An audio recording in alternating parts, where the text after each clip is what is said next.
तो सतलोक के अंदर आपको ऐसा शरीर मिलेगा जिसका नाश कभी नहीं होता। उसमें वृद्ध अवस्था नहीं है, बुढ़ापा नहीं है, सदा युवा बने रहोगे। और जिन क्रियाओं को आप यहाँ करते हो,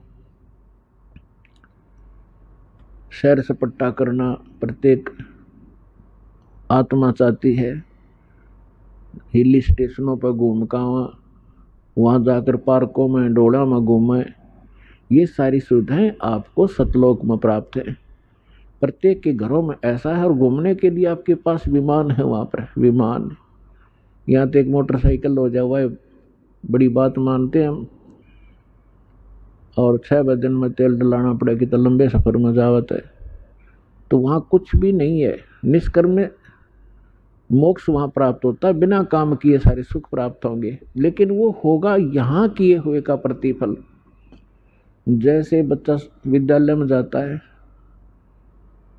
और विद्यालय में यदि वो उन सुखों को प्राप्त करता रहे जो उसने नौकरी प्राप्त करके प्राप्त करने थे, विद्यालय में यदि वो ऐसे ही सैर सपट्टे करता रहे, टीवी फिल्म देखता रहे, गाने सुनता रहे, जो उसका उद्देश्य उसको कर नहीं रहा, तो वो आगे चल के बहुत दुखी होता है। इसी प्रकार वो जो विद्यार्थी अपने सच्चे दिल से पढ़ाई कर जाते हैं, सफल हो जाते हैं, तो फिर उसको उस फील्ड में जा करके वो सुविधाएं प्राप्त होती हैं जो उसकी शिक्षा का ही प्रतिफल होता है। ठीक इसी प्रकार आप जी विद्यार्थी हैं जिनको मानव शरीर प्राप्त है, ये सब ड्रेस है अलग से। जैसे विद्यालय में जाने वाले विद्यार्थियों की अलग से पोशाक होती है, इसी प्रकार आप जी को जिनको मानव शरीर प्राप्त है पूरे विश्व में, ये परमात्मा पाने वाली यूनिवर्सिटी में विद्यालय में प्रवेश प्राप्त कर चुके हैं। इनके इतने अच्छे नंबर थे कि इनको प्रवेश मिल गया और ये ड्रेस मिल गई। नहीं तो कुत्ते गधे सुअर की ड्रेस ये पहले आप पहने हुए थे। जिसको भी आज मानव शरीर प्राप्त है या कभी भी होता है, तो उसका उद्देश्य भिन्न होता है और उद्देश्य को छोड़कर वे यहीं पर कोठी बंगले कार सांग सिनेमे ताश खेलते रहते हैं, राजनीतिक गपौड़ मारते रहते हैं। तो विद्यार्थी फेल हो जाते हैं और फेल होने के बाद फिर उनको कितना कष्ट होता है। और जो बच्चे पढ़ जाते हैं, शिक्षा ग्रहण कर जाते हैं, अच्छी लगन लगाकर, आगे चलकर उनको बड़ा सुख प्राप्त होता है। इसी प्रकार आप विद्यार्थी हैं, इस दास के बताए अनुसार ये सिलेबस आप करते रहोगे, अपना दैनिक कार्य भी करते रहो, परमात्मा में विशेष रुचि बनाओ। ज़्यादा से मैं परमात्मा की महिमा सुनने और सुनाने में, मंत्र के जाप करने में, सुबह शाम और दोपहर की जो नित्य नियम बताए हैं उनके करने में ज़्यादा समय लगाओ। और जो कार्य आप कभी नहीं कर सकते थे और ना ही आप सोच सकते थे कि हमें ये सुविधा प्राप्त हो सकती है इस जीवन में, फिर ये परमात्मा आपको यहाँ के भी सुख देगा। लेकिन इन सुखों से आप परिचित कर दिए जाओगे कि इस सुख को प्राप्त करके परमात्मा में रुचि कम मत करना, नहीं तो आप फिर यहीं रह जाओगे। इसका बहुत भयंकर परिणाम आपको भोगना पड़ेगा। तो पुण्यात्माओं, आप बालक हो, आपको पता नहीं आप किस गंदे लोक में रह रहे हो। ये स्थान ठीक नहीं है। यहाँ पर चाहे आज कोई कितना सुखी नजर आता है और संपन्न परिवार है, सब बच्चे भी अच्छे, कोई सर्विस कर रहा है या कोई अपना बिजनेस ठीक कर रहा है, बाल बच्चे हैं, सारी सुविधाएं उपलब्ध हैं, ये आपके पूर्व जन्म के जो शुभ संस्कार हैं वही प्राप्त हैं और उनको आप आराम से खर्च रहे हो। आपका बैंक बैलेंस है, जब तक आप किसी भी व्यक्ति का बैंक बैलेंस है यानी पूर्व का संचित धन उसके पास उपलब्ध है और उसको वो किसी प्रकार खर्चो खराब करो, कहीं प्रयोग करो, जब तक वो पूंजी रहेगी तो ऐसा लगेगा जैसे ये कुछ भी काम नहीं करता फिर भी सारी मौज मार रहा है। लेकिन जिस दिन वह पूंजी समाप्त हो जाएगी फिर भाई को टूक भी नहीं मिलेंगे खाने को, क्योंकि उसने आगे कोई कार्य कर नहीं रहा, पूर्व की पूंजी ही खर्च कर रहा है। तो जो सच साधना नहीं करते और जो साधना करते हैं, शास्त्र विधि त्याग कर मनमाना आचरण करते हैं, वो दोनों ही अपना जीवन नाश कर रहे हैं। और एक सबसे बड़ी भूल अज्ञानता के कारण हमारे ये लगी हुई है कि हम देखते हैं अमुक व्यक्ति ना कोई कभी परमात्मा को याद करता है और ना कोई ऐसा धर्म कर्म करता है, सारा दिन अपना मस्ती में रहता है, गोटी लगाता है और फिर भी उसको सारे सुख प्राप्त हैं, परिवार भी ठीक है, बच्चे भी ठीक लाइन पर लगे हुए हैं और सब संतान भी है, पोता पोती सब कुछ है। और एक भक्त है, वो सब भक्ति भी कर रहा है, दान धर्म भी करता है, सत्संग में भी आता है और उसको फिर भी कोई ना कोई ठूठा होती रहती है, कोई ना कोई कष्ट घेर ही लेता है। अब बगैर ज्ञान के, बिना ज्ञान के प्राणी यहाँ मार खा जाता है।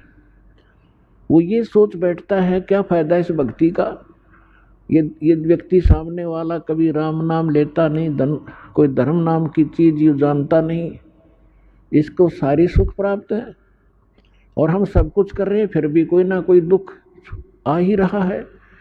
तो पुण्यात्माओं, इस ज्ञान को आधार बनाकर जीना जो भगवान ने बताया है, उस प्राणी जो सुखी है कभी भगवान याद करता नहीं, ना कोई धर्म करता है, शराब भी पीता है और भी सारी बकवाद करता है और फिर भी आपको सुखी नजर आता है। उसकी पूर्व जन्म की बैटरी चार्ज है और वो घनी चार्ज कर रहा है, पिछले जन्मों में घने पुण्य दान किए हुए हैं। तो परमात्मा किसी का कुछ रखता नहीं है, जिसने जैसा किया है उसका फल पूरा ही देता है। अब जैसे इन्वर्टर की बैटरी चार्ज कर रखी है, आगे चार्जर हटा दिया या चार्जर लगा रखा है तब बिना लाइट के प्लग में बगैर विद्युत के कनेक्शन नहीं जिसमें ला रखा हो, तो वो है जो शास्त्र विधि त्याग कर मनमाना आचरण करते हैं, वो अपना चार्जर उनमें ला रहे हैं जिनमें लाइट नहीं है, बिजली नहीं है, नकली पंथों और संतों के पास गलत साधनाएं करते हैं। और जो बिल्कुल नहीं लगा रही चार्जर, साधना करते ही नहीं, वो फिर भी सुखी हैं, तो वो बैटरी चार्ज है उनकी। और जो नकली स्थान पर प्लग जिसमें बिजली है नहीं उसमें प्लग लगाए बैठे हैं और वो भी सुखी महसूस करते हैं अपने आप को, क्योंकि उनकी भी बैटरी अभी चार्ज है लेकिन वो चार्जर ठीक नहीं है। और जो नहीं लगा रहे वो भी ठीक नहीं है। जब तक उनके पूर्व जन्म के पुण्य चलेंगे तब तक तो वो सुखी नजर आवेंगे और जब शुरू होगा पाप का दौर, कैर पे कैर टूटेंगे उनके समझ में नहीं आओगी अब बन क्यों कर गई, हमारे साथ क्या बन गई। तो भक्तों को इस बात को ध्यान रखना चाहिए कि परमात्मा, यदि आपको कोई कष्ट भक्ति करते करते भी हो रहा है, एक आधा अनजान भक्त कहता है जी मैंने पाठ भी करा दिया, जोत भी बोल दी, सारा भक्ति भी कर रहा हूँ, 1 साल हो गया है और फिर भी मुझे ऐसा हो गया, मेरी भैंस मर गई, कोई लाभ नजर आ नहीं रहा। अरे भले आदमी, यह भी कोई बात कही आपने, तो बिना समझ का आदमी ये बात कर सकता है व्यक्ति। जैसे सर्दी के मौसम में आपको सलाह दी गई अपने माता पिता के द्वारा, बेटा स्वेटर पहन लो, जराब पहन लो, जूते पहन लो और सर्दी ज़्यादा है, अब जराब भी पहन रखी है, जूते भी पहन रखे हैं कमीज मोटा पहन रखा है और स्वेटर भी पहन रखी है और फिर भी सर्दी महसूस हो रही है, तो क्या वो बच्चा ये कहेगा कि मैंने सारा कुछ पहन रखा है फिर भी सर्दी लग रही है, इन्होंने क्या बचाव किया मेरा? अपने आत्माओं, कई भक्त अनजान कहते हैं मुझे कोई लाभ नहीं हुआ, मैं तो भक्ति ही छोड़ दूंगा। तो ये बातें इस ज्ञान को सच्चे ढंग से अच्छी तरह ना समझने के कारण ही ये मन में इस प्रकार की जो दुर्भावनाएं पैदा होती हैं। उसके लिए सत्संग ध्यान से सुनना चाहिए। अब जिस व्यक्ति ने सर्दी के सारे कपड़े पहन रखे हैं और फिर भी सर्दी महसूस हो रही है, तो वह सर्दी घनी है। और वो यूं कह क्या फायदा है इन कपड़े के पहन का, जर्सी पहन रहा, स्वेटर पहन रहा। तो उसका समाधान ये है कि यदि ये ना पहन रखे होते तो नमूनिया होकर मर जाता है। तो पहले इन्होंने अपने सत्र का बचाव कर रखे आपके, लेकिन सर्दी घनी है या लगती रहेगी, हानि नहीं कर सकेगी आपको अब। और ये ना पहन रहा होता तो नमूनिया होकर मर जाता। तो पुण्यात्माओं, जो भक्ति आप कर रहे हो, साधना कर रहे हो, पुण्य करते हो, दान करते हो, ये आपको स्वेटर, जर्सी और जुराब पर आई जा रही है और फिर भी कोई हानि हो रही है तो होने दो वो, क्योंकि आपके पाप कर्मों की सर्दी घनी है, लेकिन वो हानि नहीं कर सकती। थोड़ी बहुत आपको आभास अवश्य होगा, जैसे हाथ ठंडे हो गए, कान्ना का ठंडी ठंडी हवा लग रही है, लेकिन हानि नहीं कर सकता आपको, क्योंकि आपने बहुत बचाव के कपड़े डाल रखे। इस बात को ध्यान रखना। और दूसरी बात यह है कि कबीर परमेश्वर जी कहते हैं हमारा दिल डांटने के लिए, दिल डांटने का मतलब इस मार्ग पर स्थिर रखने के लिए और यथार्थ ज्ञान बताते हैं। कबीर सुख के माथे पत्थर पड़ो, जो नाम हृदय से जावे, बलिहारी उस दुख के जो पल पल नाम रटावे। अब परमात्मा कहते हैं इसे सुख के आग लगे भाड़ में जावे, जिस तो भगवान की भूल पड़े, आपका नाम याद ना आवे, परमात्मा ऐसा सुख मत देना। और बलिहारी व दुख के जो पल पल नाम रटावे। पुण्यात्माओं देखो, हमें अभी तक ज्ञान तो कह भी नहीं था अध्यात्म मार्ग का। वैसे अपनी परंपरागत तो साधनाएं पुण्यात्मा किया ही करते हैं, वो डट नहीं सकते, रुक नहीं सकते, उनकी आत्मा में इतनी तड़फ होती है। अब परमात्मा हमें थोड़ा बहुत कष्ट अवश्य रखेगा।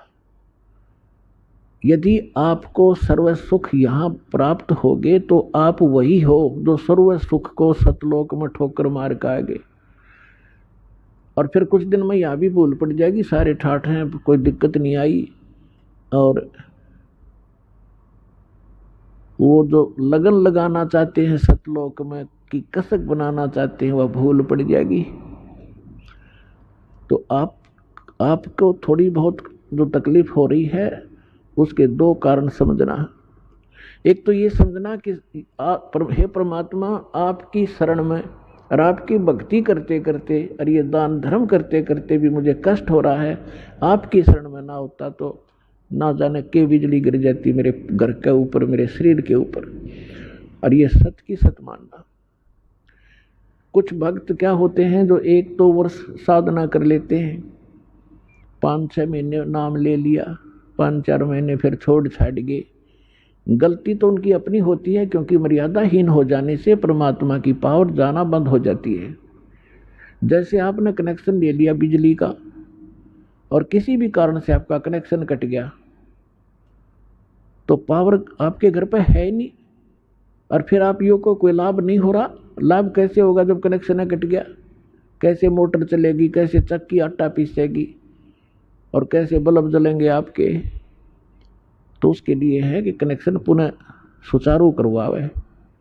यदि क्योंकि परमात्मा को मालूम था कि जब ये सच्चा मार्ग शुरू होगा उस समय काल ने इतनी ऊट पटांग रीतियां बना दी होंगी, परंपराएं बनवा दी जाएंगी उसके द्वारा, और फिर भगत के लिए वो परंपराएं बाधक होती हैं। जो सांसारिक रीति होती है वो भगत के लिए बाधक होती है, उनसे उल्टा हटना पड़ता है। और हमारे समाज के अंदर वो इतनी घर कर चुकी होती है तो भक्तों के लिए वो बाधक बन जाते हैं समाज के व्यक्ति। और किसी ना किसी कारण से, कोई मजबूरी से, कोई अनजानपने में, तो आपकी मर्यादा भंग हो जाती है। उसके लिए सुविधा दी है कि आप हृदय से पुकारो और फिर आगे ऐसी गलती ना हो, समाज से संघर्ष करो, लड़ना नहीं है। अब वो आपकी बात नहीं मानते हैं तो आप भी उनकी मत मानो भक्ति मार्ग में, और बाकी जो कोई सलाह अच्छी देता है संसारिक कार्यों की, उसको स्वीकार करो। तो उस कारण से आप किसी ना किसी कारण से मर्यादा भंग हो जाती है तो आपको हानि होना प्रारंभ हो जाएगी। और आम व्यक्ति ये सोचेगा इसने नाम भी ले रखा है, इसका फिर भी दुख हो गया। वो दुख उसके कारण भी हो सकता है कि नाम खंडित हो गया, परमात्मा का प्रोटेक्शन आपके सिर से हट गया, तो काल तो फिर लठ लिए खड़ा है, कभी ठोक देगा। तो हमने सबसे बड़ा इस मार्ग पर सफल होने के लिए परमात्मा की मर्यादा का पालन करना है। कबीर साहब कहते हैं, जब लग हंसा हमरी आना, काल लगे ना तुमरा बाना। परमात्मा ने कहा कि जब तक ये मेरा हंस, मेरी आत्मा मेरी मर्यादा में रहेगा, काल तेरा अटैक नहीं हो सकता। अब हम क्या करते हैं, जो दुखी हैं, जो दुखी आत्मा है, यहाँ आते हैं, उनको जो भी हम मर्यादा बताते हैं वो सहर्ष स्वीकार करते हैं, क्योंकि वह लुट पिट कर आते हैं। उन्होंने सभी देवी देवता जाड़ के देख लिए, उन्होंने सभी जंतर मंत्र करवा रखे हैं, और यहाँ आते ही सुख हो जाता है। तो फिर वो मर्यादा खरी रखते हैं, क्योंकि उनको मालूम है यदि मर्यादा भंग होगी तो वो कैर फिर टूटने लग जाएगा।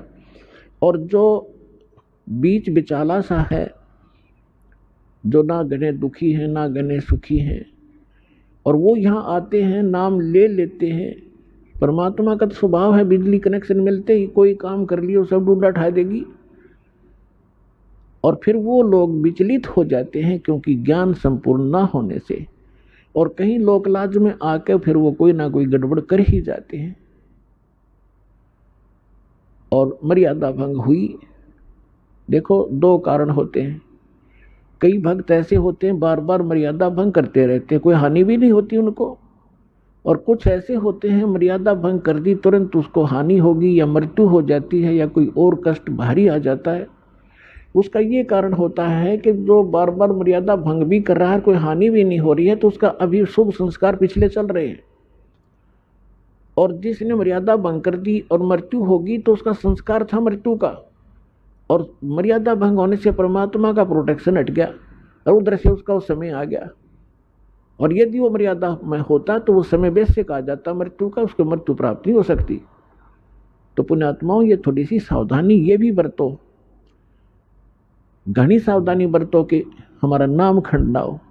लोक लाज ना कीजियो निर्भय हो रहिए, ये मन साधो दीजिए ते गोविंद पाइए। परमात्मा कहते हैं लोक लाज ना करना अगर इस मार्ग में सफल होना है तो। हाँ, लोक लाज वो करो जो चोरी नहीं करे, उसमें लोक लाज माने, जारी नहीं करे, रिश्वत नहीं लेनी चाहिए और झूठ नहीं बोला, किसी को ठगा नहीं, ये है लोक लाज करण की। लेकिन ये लोक लाज नहीं करे कि भक्ति मार्ग में बाधक हो। तो कबीर साहब कहते हैं, कुल करनी के कारण ये हंसा गया बिगो, और तब ये कुल के कर लेगा जब तू चार पाया का हो।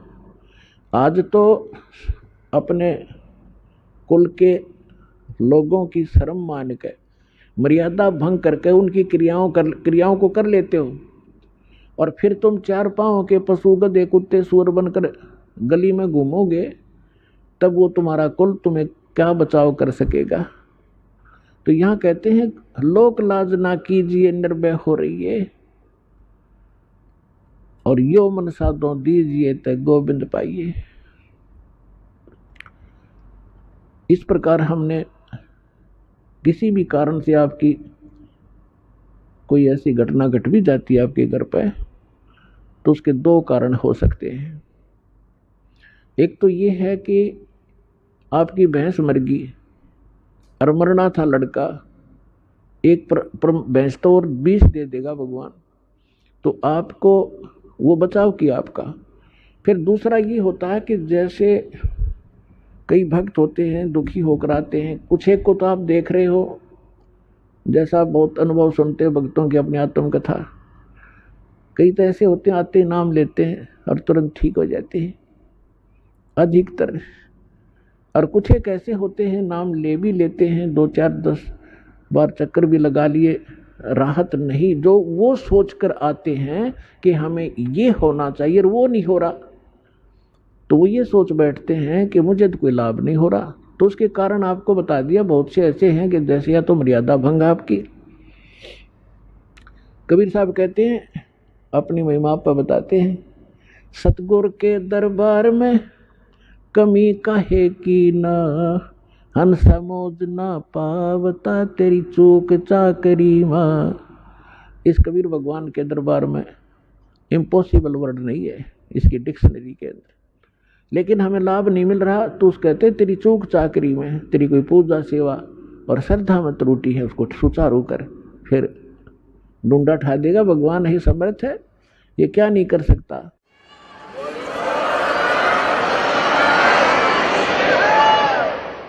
एक झोपड़ी में रहने वाला एक जुलाहा, जो संसार उसको जुलाहा मानने थी जाने थे, अब तक 10 पार खू हो गया, हमें पता लग गया तो लाल थे भगवान थे, और जिसके द्वार पर 18 लाख व्यक्ति आगे, जिसके सुबह का आटा घर में ना हो और उसके घर पर 18 लाख मेहमान आ जाए, चिट्ठी बाई इनविटेशन, और सबको फिर 3 दिन तक वो मोहन भोजन खिला रहे हैं, सब हलवा पूरी खीर खांड और सूखा सीधा को ले जाता, ले जाओ खा लियो अपने घर पर जाके, और एक असर भी 1 दोहर दे रहे हैं। तो पुण्यात्माओं वही समर्थ आज आपके साथ है, तो वो क्या नहीं कर सकता आपके लिए। तो परमात्मा कहते हैं सतगुरु के दरबार में, यानी परमात्मा के दरबार में। अब सतगुरु जो होता है वो परमात्मा ही होता है, या फिर परमात्मा अपना विशेष कृपा पात्र ही भेजा करते हैं। तो वो कृपा पात्र जो परमात्मा का दास होता है, परमात्मा की सभी पावरों से युक्त होता है, उसको परमात्मा अपनी शक्ति देकर भेजता है। जैसे प्रधानमंत्री का कोई प्रतिनिधि हिसार में आ जाता है, तो उसको वो अपनी बहुत सी पावर देकर भेज देता है, और हरियाणा स्टेट के लिए वो पर्याप्त होता है, जो उसको उसकी रिक्वायरमेंट होती है वो पूरी कर देता है 1 मिनट में।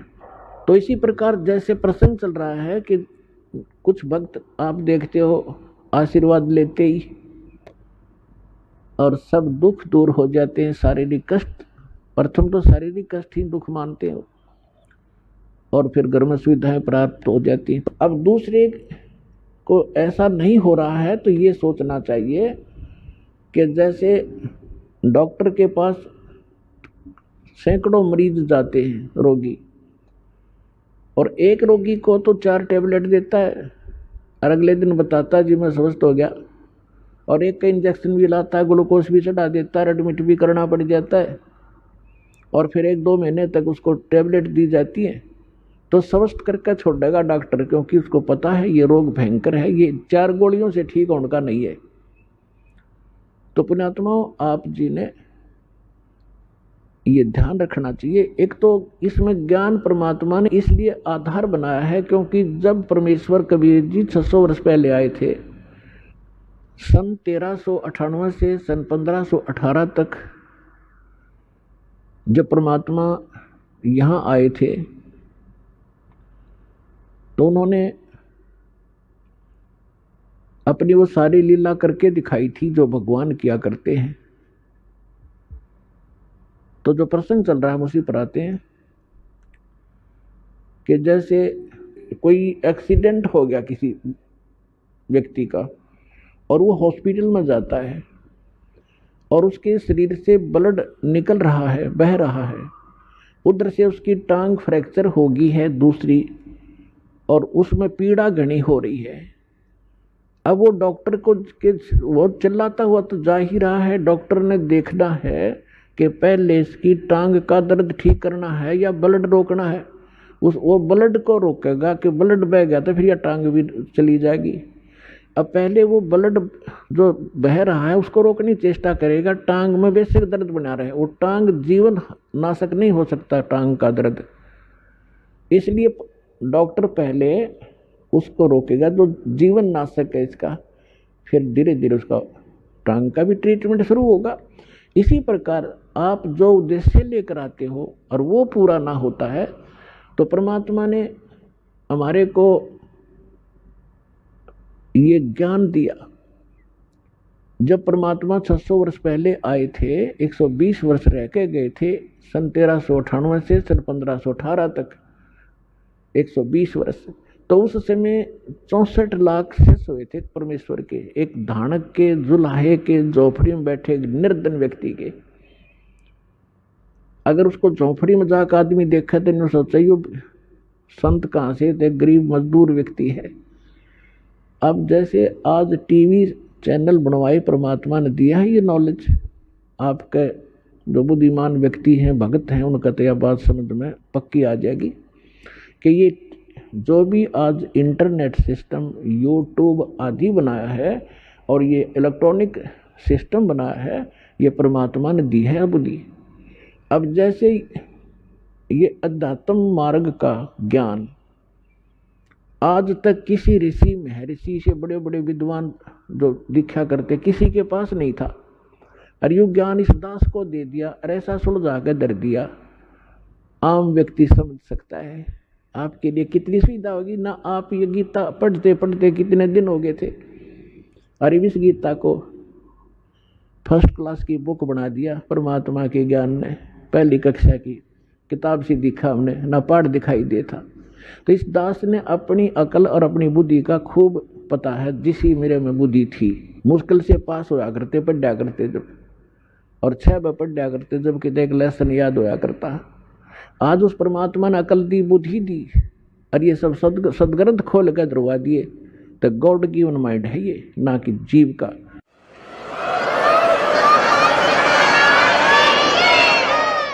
और ठीक इसी प्रकार ये जो कुछ भी आज आप ये जिसको वैज्ञानिक तरक्की मान रहे हो, ये गॉड कबीर गिवन है आपके लिए, अपनी प्यारी आत्माओं को अपनी महिमा और अपनी जानकारी, अपनी पहचान बताने के लिए, कि ताकि ये मुझे समझनिया तो पीछा छुटवावें।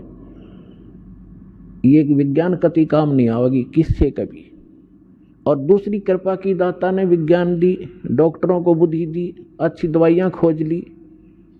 आप पहले हम देखा करते हमारे पूर्वज और हम भी जब छोटे छोटे थे, इतनी औषधि थी नहीं, सिर में दर्द हो जाता, कपड़ा बांध के 3-3 दिन पड़े रहा करते, काम भी ना कर सके थे। और अब लेकर टेबलेट 10 मिनट में अपना काम करो। तो आज अगर वही स्थिति होती, शरीर में कष्ट हो जाता, तो भक्ति भी नहीं कर सकते आप।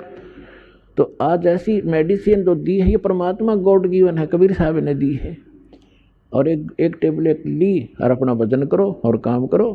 तो इसी जब 600 वर्ष पहले परमात्मा आए थे, एक दिन में वहाँ झोपड़ी में कपड़ा भी बुन रहे होते थे, और 1-1 हजार जगह जाकर प्रकट हो जाते थे, और सब जगह जा करके अपना ज्ञान सुनाया करते थे। वही ज्ञान एक जगह बोलते थे, सब जगह अन्य रूपों में भी वही ज्ञान एक जैसा सब जगह बोला जाता था। जैसे आजकल टीवी से, चैनल से यहाँ बोला जा रहा है, आप विश्व में कहीं भी देख और सुन सकते हैं। तो उसमें परमात्मा ऐसी लीला करते थे जैसे आजकल तो कोई, जैसे आज यदि कोई ये करता है, परमात्मा आज करते ये लीला, तो आज वह बात बना नहीं हो। क्योंकि आज तो 1 मिनट में पता लग जाए महाराज जी वहाँ सत्संग कर रहे थे, दूसरा को यहाँ भी कर रहे हैं, तीसरा को वहाँ भी कर रहे हो, तो ये एक सृष्टि क्रम में खलबली मच जाती है और जादूगर कहने लग जाएंगे फिर जादूगर है तो। और उस समय कोई जाना नहीं था 10 किलोमीटर दूर के हो रहा है, 5 किलोमीटर 1 हफ्ते में पता लग गया करता। वहाँ एक कोई भगत आया था, कोई संत भगत सत्संग करे था। तो आज परमात्मा ने अब ये तरीका अपनाया आपके लिए। उसमें तो वर्बली सुनाया करते थे, जो ज्ञान आपको कबीर सागर से, कबीर वाणी से दास सुनाता है, समझाता है, बताता है। लेकिन वो नकली संत परमात्मा के इस ज्ञान को नकारा करते थे कि झूठ बोला है, कुछ नहीं जानता, दानक है, दुल्हा है, शूद्र है, ये संस्कृत पढ़ नहीं सकता, संस्कृत तो ब्राह्मण लोग पढ़ते हैं। तो इन नकलियों की दाल गली रही। और उस समय परमात्मा के 64 लाख से सोना, आज से 600 वर्ष पहले पूरे इंडिया की 4 करोड़ आबादी नहीं होगी। और उस समय इराक, ईरान और जो पश्चिमी और पूर्वी पाकिस्तान, बलोचिस्तान, अफगानिस्तान और गजनीव तक, ये सारा भारत था। और सारे भारत में 4 करोड़ आबादी नहीं होगी उस समय। और उस समय 64 लाख से सो जाना एक दानक जो लाए के, क्या वो मानुष था या कि कवि था? वो समर्थ शक्ति थे, वो कबीर भगवान थे। तो उस समय परमात्मा ने ज्ञान यही दिया, लेकिन ज्ञान कम, हम समाधान ज़्यादा चाहते रहे। तो जो भी परमेश्वर के आता था शरण में, कबीर साहिब की में, तो उसी को सुख होता था, क्योंकि ये परमात्मा है, ये हमारा पिता है और ये हमारे दुख को देख नहीं सकता और समर्थ है। अब जैसे कोई बालक है, बच्चा है, और किसी भी कारण से उसने कर्जा सिर पर कर लिया और पिता के पास सामर्थ्य है, और वो पिता के पास आता है, पिताजी ऐसे ऐसे हो गया, तो वो कहेगा बेटा आगे गलती नहीं करेगा, ले ये तेरा कर्जा मैं तार देता हूँ, तो वो आगे ठीक चले तो वो बात बनेगी। तो इसी प्रकार ये समर्थ परमात्मा है। जो भी परमेश्वर की शरण में आते थे सब सुखी हो जाते थे। ऐसे 64 लाख शिष्य बन गए। और कारण क्या रहा कि हमने उस परमात्मा को परमात्मा नहीं माना, हमने ज्ञान आधार नहीं किया, समाधान को आधार किया। और जब सुख होते चले गए, फिर वो बकवाद हमारे मन में फिर घर कर गई, जिस कारण से हम 64 लाख के 64 लाख यहीं फिर भटकते रह गए, पार नहीं हो पाए। नहीं तो उसमें पार कर सकते थे। उसका कारण ये रहा, कबीर साहब ने कहा है कि ज्ञान संपूर्ण हुआ नहीं और हृदय नहीं छिदावे, और देखा देखी भक्ति का यो रंग नहीं ठहरावे। जब तक आपको ज्ञान संपूर्ण नहीं होगा तब तक आप इस भक्ति मार्ग पर स्थिर नहीं हो सकते। आप डगमग हो जाओगे। कोई भी बीच में आकर आपको भ्रमित कर देगा, नहीं आप इधर गलत जा रहे हो, अब इधर चलो, आपकी दिशा आपको दिग्भ्रष्ट कर देगा। तो फिर पता नहीं, अब जाना था पूर्व में और चला भेज दिया उत्तर में, तो बहुत दूर चले जाओगे। ऐसे हम भटकते रहे। तो अब परमात्मा ने ये ज्ञान इसलिए आपके लिए तैयार किया है, पहले आपको शिक्षित किया। पुण्यात्माओं, जो दास वचन कह रहा है इसमें बहुत वजन है और सत्य से परिपूर्ण है। आज से 50-100 वर्ष पहले आप पिछला इतिहास देखो, लाखों वर्ष चले गए इस सृष्टि को, इस चतुर युग में। कोई भी अपने जो आम नागरिक शिक्षा नहीं, अपनी नेक नीति से कमाई करके अपना परिवार पोषण ही करता था। एक वर्ग को ब्राह्मण वर्ग को एक विशेष वो ड्यूटी सौंपी गई थी कि आप सदग्रंथों को पढ़ो, शिक्षा ग्रहण करो और फिर हमें बताओ। तो आम व्यक्ति को वो खुद जैसा भी सदग्रंथों को पढ़ते सुनते समझते थे, आम व्यक्ति को बताया करते थे। वैसे थोड़ी बहुत शिक्षा होती थी, लेकिन उसके लिए एक सिंपल सा ही ज्ञान आधार बनाया जाता था। ये आजकल की जो शिक्षा नहीं थी। तो आप देख रहे हो कि हमारे दादे परदादे 7 पीढ़ी का, तो मुझे याद है कि कोई भी अक्षर ज्ञान नहीं रखता था हमारी का, और सब सुखी थे, ठाठ से रहते थे, नेक नीति से रहते थे, कोई कष्ट नहीं आते थे, और ना इस तरह की माया की हवस थी जो आज लागी आग। तो परमात्मा ने इसलिए शिक्षित नहीं बनाया था कि यह बेईमान बना देती है। ये शिक्षा आपके अंदर अभिमान पैदा कर देती है। थोड़ा सा कोई पोस्ट प्राप्त कर लेता है, कोई अधिकारी बन जाता है, काख फूल जाती है उसकी, अरकल ना दरंग मार जा, पैरालिसिस हो जा, मुंह मगमाखी बने और लकड़े, कहाँ गई वो पर कहाँ गई वो बकवाद। तो जब तक जीव को अपने औकात का पता नहीं लगेगा, ये ठोकर पर ठोकर खाओगा। और सबसे बड़ा दुख और सबसे बड़ा बाधक भगवान के मार्ग में अभिमान होता है। तो इसलिए इस ज्ञान शिक्षा परमात्मा ने अब मजबूरन देनी पड़ी आपको कि आप को चाहे कितने सुख दे देते यहाँ पर वाला स्थलोक आश्रम में, और आपको ज्ञान नहीं होता, आप फिर भी यहाँ से भाग जाते। अब पहले आपको ज्ञान से रंगा जाता, आपको इसलिए बुलाया जाता है कि आप रह कर यहाँ आए, और आपको यहाँ आने से बहुत लाभ होता है। आप जैसे आप सत्संग के लिए तैयारी करते हो, 4-5 दिन पहले तो अपने घर की सेटिंग करने लग जाते हो कि मैंने 2-3 दिन सत्संग में जाना है। तो वो भी आपके पुण्य शुरू हो गए, भगवान के लिए ही आपने किसी कोई भी सेटिंग की। फिर यहाँ आते हो, यहाँ तो दंडवत प्रणाम करते हो, 2 पैसे दान भी करते हो। ना तो ये पैसा कितने डॉक्टरों का लगाओ, ना कोई लेकर ना दे, वो लेकर भाग जाता, या कहीं और कोई पशु बिगड़ जा, या कोई और बिजनेस में हानि हो जाती, वो पैसा आपके पास नहीं रहना था। और इस दान करने से आपकी हानि में भी बचाव होकर आपके पुण्य साथ बनेंगे। और ये ज्ञान यज्ञ रूपी सत्संग से आपको ओत प्रोत किया जाता है। तो ये सब प्रकार के पुण्य 500 यज्ञ आपसे करवाई जाती है। आपको यहाँ बुलाने का उद्देश्य ये है कि आप इस ज्ञान को समझें और भक्ति के अंदर आपकी श्रद्धा बढ़े और आप पुण्य युक्त हों। आप यहाँ आते हो 3-4 दिन, जिस अभी जिसका दाव लगता है परमात्मा की दया से, तो यहाँ फिर आप सारी क्रियाएं करते हो। सुबह का नित्य नेम भी कर लेते हो, मंत्र भी करते हो, सेवा भी करवाते हो, आरती भी सुनते हो, रामायणी भी कर लेते हो, फिर प्रणाम करते हो रह कर, फिर अपने भाई बहनों से मिलते हो जिनको यहाँ सुख हुआ है। तो आपका दृढ़ता आती है आपको कि सचमुच मेरा भी काम बनेगा जब इनके साथ ऐसा सुख हुआ। इसलिए आपको बुलाया जाता है। और यहाँ आने से कहते हैं संत मिलन को चालिए तज माया अभिमान, और जो कदम आगे रखे ओहे यज्ञ समान।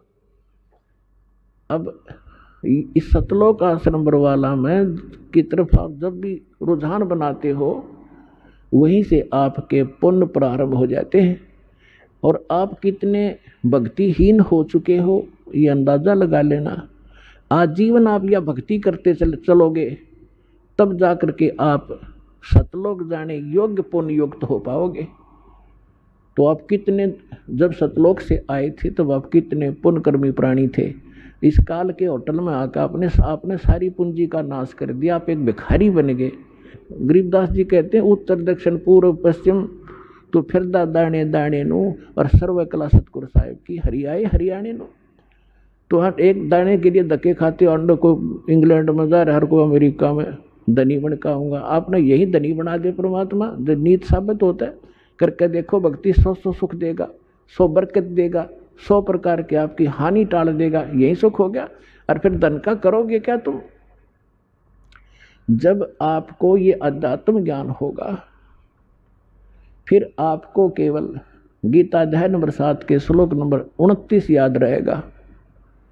गीता ज्ञानदाता कहता है कि जो प्राणी मेरे इस ज्ञान को आश्रय रख करके तत्वदर्शी संत की खोज कर लेता है, जिसने तत्वदर्शी संत मिल गया, मेरे इस ज्ञान को आश्रय कर लिया, तो फिर वो जो व्यक्ति जरा और मरण से छूटने के लिए प्रयत्न करते हैं, इस संसार की किसी भी वस्तु की वो इच्छा नहीं रखते।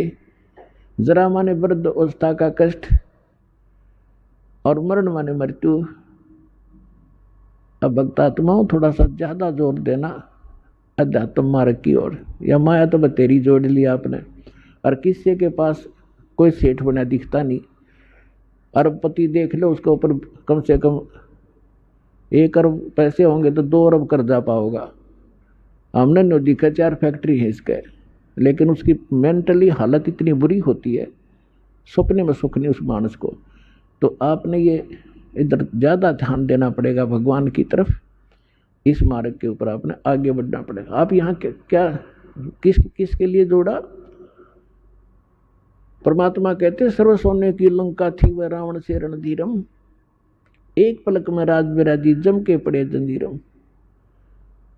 और सारी सोने की लंका बनाए बैठा था और 1 ग्राम सोना भी साथ नहीं ले जा सका। तो फिर हमें ये ज्ञान होगा। तैसे गीता अध्याय नंबर 7 के श्लोक 29 में कहा है कि जो जरा और मरण से छूटने के लिए प्रयत्न कर रहे हैं और कोई वस्तु की इच्छा नहीं रखते, वे उस परमात्मा से, तत्परम से और सारे अध्यात्म ज्ञान से और सभी कर्मों से परिचित हैं। उसी का दिल डटेगा इस काल के जाल से, उल्टा हटेगा जिसने संपूर्ण ज्ञान हो जाएगा। तो कबीर साहब कहते हैं ज्ञान संपूर्ण होया नहीं और हृदय नहीं छिदाया है, तो इस देखा देखी भक्ति का रंग नहीं ठहरावे। तो 64 लाख से सारे भाग्य भगवान को पहचाना नहीं, क्योंकि उनको ज्ञान नहीं था। और आज ज्ञान करवाया भगवान ने, आपको प्रमाण देकर ऐसा रंग दिया है कि आप यहाँ से हिल नहीं सकते। आपको ये स्थान बरवाला ऐसा दिखाई देगा जब आपकी बुद्धि ठीक काम करेगी और ज्ञान आधार बन जाएगा। बंदी छोड़ दयाल जी तुम तक हमारी दौड़े, जैसे कागज जहाज का अब सूझे और न ठोरे। जैसे पुराने समय में समुद्री जहाज होते थे, उसमें कोई ऐसा दिशा सूचक ऐसे होते थे टेम्परेरी से, नॉर्थ साउथ पोल ही बताने वाले, तो वो लेकर जहाज लेकर चल देते थे रात शाम के समय। और जहाज में कौवा बैठ जाता था कि रात्रि में सुबह उठेंगे, सभी खाना खाएंगे, कुछ टूक बाहर डाल देंगे। जहाज के अंदर ग्राउंड भी होता है, तो वो कौवा इस लालच में बैठकर चला जाता है। रात्रि में 200-250 किलोमीटर जहाज समुद्री निकल जाता है। तो वहाँ जाने के बाद सुबह होता है, तो होता था तो ड्राइवर जो होते थे इसके चालक जहाज के, वो ये चेक करना चाहते थे सुबह उठ करके हमारी दिशा ठीक है कि नहीं, क्योंकि जो दिशा सूचक होते थे नॉर्थ साउथ वाले जो चुंबकीय, तो कई बार चुंबकीय चट्टानों से डिस्टर्ब हो जाते थे। उसको जांच करने का उनका एक मोटा सा तरीका अपना रखा था कि कौवे को उड़ा देते थे, उसको उड़ने के लिए विवश कर देते थे। जो जहाज पर बैठ कर चला गया उसको डले डुले मार कर उसको विवश कर देते थे उड़ने को। तो कौवे के अंदर एक ऐसी कला दे रखी है भगवान ने कि उसको ये वो दिशा भूल नहीं पड़ती जिस दिशा से वो चला था, तो फिर अपने घर की तरफ ही उड़ता है सीधा स्ट्रेट। तो जिससे वो जहाज के चालक तो अपने उस इंस्ट्रूमेंट की जांच कर लेते सही है या गलत है तो सेट कर लेते अपनी दिशा जहाज की। और थोड़ी देर में वो कौवा उड़ के थोड़ी बहुत दूर जाता, 1000-2000 फुट, फिर उसको कहीं स्थान नहीं दिखता कहाँ तक उड़ के वो जाकर बैठे। अंत में वापस उड़ अड़ा के वापस आकर उसको जहाज ही दिखाई देता, उसकी जान बचाने वाला, नहीं तो जहाँ बैठे हुए डूब कर मरने वाला समुद्र ही समुद्र था। तो वापस आकर उसने जहाज पर ही शरण लेनी पड़ी और स्थान कहीं उसको दिखाई नहीं दिया जहाँ उसकी जान बच सके। तो परमात्मा कहते हैं जब आपको ज्ञान हो जाएगा आप ये कहा करोगे, बंदी छोड़ दयाल जी तुम तक हमारी दौड़े, जैसे कागज जहाज का अब सूझत और न ठोरे। अभी तक तो ये नकली कोई कुछ कह देता है, कोई कुछ कह देता है, लेकिन जब आपको ज्ञान हो जाएगा आप उनकी नहीं मान सकते, वो चाहे आपकी ना मानो। तो प्रसंग चल रहा है, परमात्मा आपको ज्ञान देते हैं, आपको ज्ञान से परिपूर्ण किया जाता है। यहाँ बुला करके प्रोजेक्टर बनवाए भगवान ने टीवी चैनल बनवा दिए, मोबाइल दे दिए अपने बच्चों के लिए बनवा के। अपने आत्माओं, पूरी पृथ्वी उस परमात्मा के बच्चे हैं और परमात्मा ने कहीं से भी ये खोज कराई, चाहे अमेरिका वालों से, चाहे जर्मनी और जापान वालों से, इंग्लैंड वालों से, तो ये सारे विश्व के काम आई। जो भी वर्तमान में जो आप देख रहे हो, ये जिसको वैज्ञानिक तरक्की मानते, तरक्की है। अब यहाँ विचार करने की बात है कि परमात्मा के सब बच्चे हैं और अपने ही बच्चों के लिए अपनी बुद्धि देकर उनको सब कृतार्थ करते हैं। तो ये सारा कहीं से भी परमात्मा ने दया बख्शी। आज देखो, परमात्मा का सामना आपने सत्संग सुना था कि परमेश्वर ने 600 वर्ष पहले कहा था कि कलयुग जो 5500 वर्ष बीत जाएगा, 5505 बीत जाएगा, तब तक स्टार्ट होगा मेरे वाला जो कार्य है, और उसमें अपना दास भेजूंगा और उसके पास वो सत मंत्र, सतनाम और सारनाम होंगे, जिसको प्राप्त करके पूरा विश्व पार करेगा, सारी सृष्टि विश्व पार होगा और सारी सृष्टि के प्राणी नाम दीक्षा लेंगे और भक्ति करेंगे, मोक्ष प्राप्ति करेंगे। अब देखो, अभी तक आप जहाँ भी जाते हो, किसी ऑफिस में जाइए, रिश्तेदारी में जाइए, तो सब जगह अपने व्यवहारिक बातें आपको सुनने को मिलेंगी। और कोई राजनीति की बातें कर रहा है, कोई गपोड़ मार रहा है, कोई ताश खेल रहा है, कोई कुछ कर रहा है। तो ये सब प्रकार की, जैसे आप किसी भी उसमें जाकर देख लिया क्षेत्र में, सारा हाहाकार मच रही है। राम का तो नाम भी नहीं रहा। ठीक है, कहीं विशेष कोई अनुष्ठान कर लिया जाता है, उसमें मत्था टेक आए, प्रसादा छक आए और बस मौज मान ली।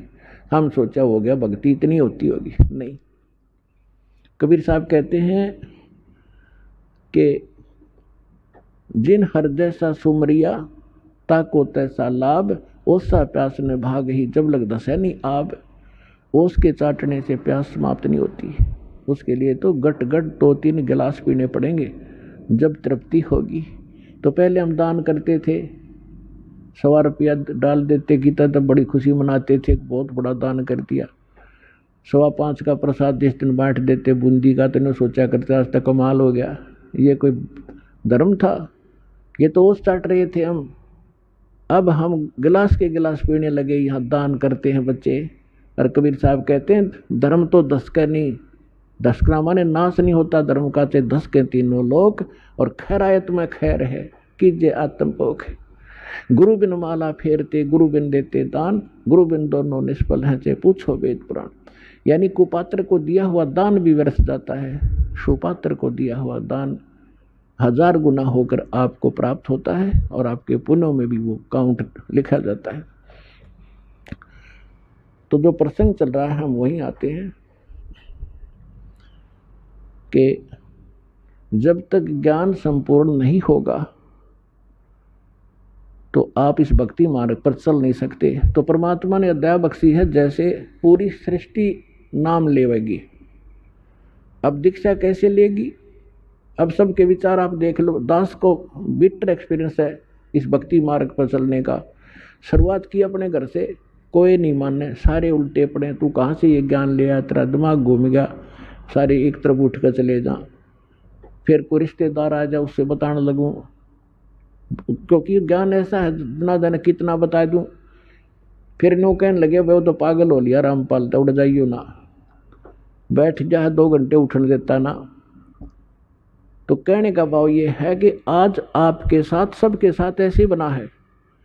पर प्रारंभ में किसी ने आपको ज्ञान सुनाया है तो आपके जची नहीं। आपको कोई सीडी दे गया है, आपने सीडी सुन ली लगातार। क्यों? सीडी एक ऐसा माध्यम है, आपने ले ली, या टीवी चल रहा है, ये चैनल से कोई सत्संग सुन रहा है, तो वहाँ श्रोता सुन सकता है, वाद विवाद नहीं कर सकता उसके साथ।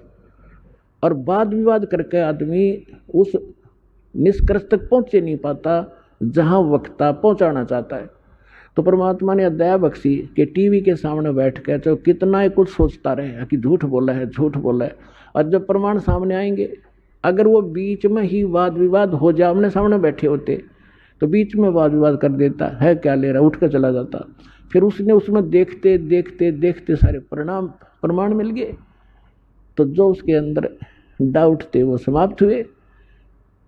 तो इसमें टाइम बहुत लगे है, तो प्रत्येक एक भगत को यहाँ आने में इतना समय लगता ही लगता है। तो अब क्या होगा,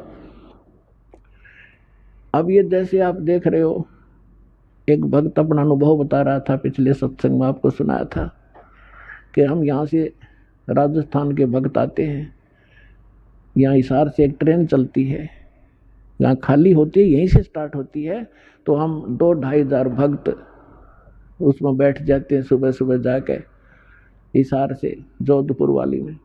और कोई नित्यनेम कर रहा है, कोई मोबाइल से मंत्र सुन रहा है, कोई आरती अपना कोई और शब्द सुन रहा है, चर्चा माले की चल रही होती है। तो वहाँ जितने यात्री उसमें बैठे होंगे अन्य भी, उनके ऊपर भी परमात्मा की वाणी प्रभाव डालेगी। बेशक उनको कोई समझ में नहीं आ रहा आरती या नमो नमो सतपुरुष को शुरू में तो किससे के बिना पल्ला पड़ती हो, के बोल रहा है, लेकिन वो अपना काम पूरा कर रही होती है, उसको प्रभावित कर रही है आसपास के क्षेत्र में। इवन चींटी, पक्षी, पशु, गांव घर के जो पशु हैं उन पर भी प्रभाव पड़ेगा। और इस वाणी के सुनते उनको शीघ्र ही, क्योंकि भगत के घर में पशु पक्षी जीव जंतु जो भी होंगे उनका भी उद्धार ही होगा। तो इस वाणी में इतनी शक्ति है, परमात्मा की वाणी के अंदर इतना अफेक्ट है कि इस आत्मा के बहुत से पाप ऐसे होते हैं जो ज्ञान यज्ञ से कटते हैं, और फिर उसके अंदर एक विशेष प्रेरणा बनती है भगवान की तरफ से कि कैसा है नास्तिक को। अब नास्तिक कैसे है, जैसे ये आत्मा पाप कर्मों से मूर्छित पड़ी है। अब जैसे किसी को सर्प डस जाता था, अब उसको एक गार्डू होता था, विष उतारने का वो मंत्र सिद्ध कर लेता था। ये आध्यात्मिक जो विज्ञान है ये सबसे उत्तम है। अभी तक आपने देखा होगा कोई झाड़े झूड़े ला दिन छोटा मोटा बुखार उतार देते हैं, तो ये इस तरह की क्रियाएं हैं। लेकिन ये भक्ति, ये तो एक अंश मात्र है। और भक्ति जब सत्य साधना आपको मिल जाएगी, किसी चीज़ की जरूरत नहीं पड़ा अपना, ना झाड़ियाँ की, इस परमात्मा की भक्ति में सारी शक्ति है, सारा कुछ अध्यात्म मार्ग इसमें है। भाई जो गुरु बचन पे डट गे रकट गे फंद 84 के, कट गे फंद 84 के, रकट गे फंद 84 के। भाई जो गुरु बचन पे डट गे रकट गे फंद 84 के। वस्तु मिली ठोर की ठोर, मिट गई मन पापी की दौड़। और अधिक जानकारी वसंत रामपाल जी महाराज जी से निशुल्क नाम दीक्षा प्राप्त करने के लिए संपर्क करें। हमारे संपर्क सूत्र है 8222880541 8222880542। आप नीचे स्क्रीन पर दिए गए हमारे अन्य नंबरों पर भी संपर्क कर सकते हैं। विजिट करें हमारी वेबसाइट पर। हमारी वेबसाइट है www.jagatgururampalji.org। अगर आप ये वीडियो YouTube पर देख रहे हैं तो हमारे चैनल को सब्सक्राइब करें और बेल आइकन को दबाना ना भूलें। अगर आप Facebook पर ये वीडियो देख रहे हैं तो हमारे पेज को लाइक करें।